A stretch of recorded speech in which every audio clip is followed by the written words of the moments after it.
So, ito na. Morning, morning, magandang araw. Ito na po mga kabayan yung ating nakuhang mga pananim. Yan. Pananim po na lemon. So, dadalhin natin to. Dahil ibabad natin ito sa babad natin to sa may tinik. Grabe yung tinik niya. Talas.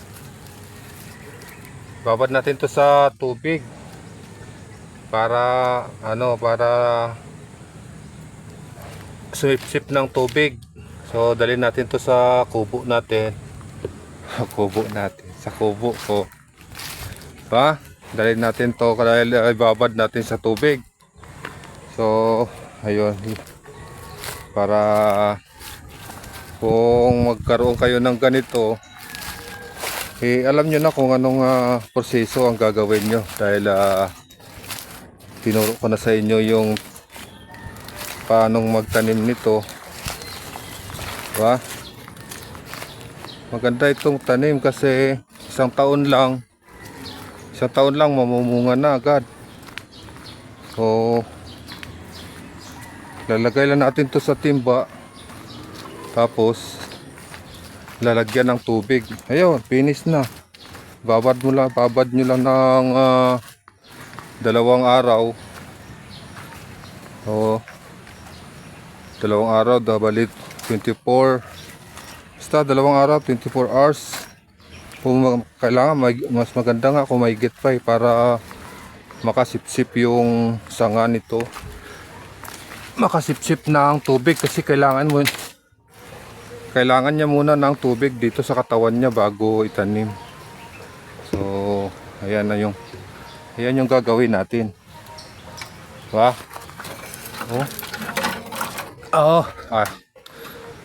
Yan. So lalagay natin to sa may timba. Yan, kamado natin sa may timba para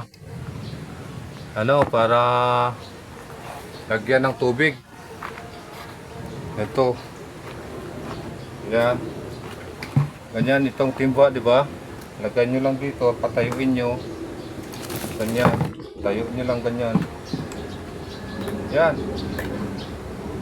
Ganyan na. Tapos ibabad nyo na sa tubig. Lagyan nyo ng tubig ito. Pagkatapos lagyan nyo lang ng tubig. Yan na. Pagka 2 araw, pwede nyo nang i-tanim. Ito tapos kung kamada nito, ayan, lalagyan ko lang ng tubig to para sa sunod na araw pwede ko na siya itanim. Diba? Ganun lang kadali mga kabayan. Baka nagustuhan nyo to. Ayan. Kaya mag-order lang kayo sa akin. Para maibahagi ko sa inyo ang halamang ito. Ay, halaman ba ito? Prutas, di ba? So, para maibahagi ko sa inyo yung prutas na ito. Isang taon lang, ani ka na. Mayroon ka ng lemon. Sa bahay. Pitas ka na lang. Ganun lang, basic lang. Ganun lang kadali. Ito lang naman ay para lang naman to sa mga taong mahilig sa mga tanim-tanim, mahilig sa garden, diba? Ito, pwede na to.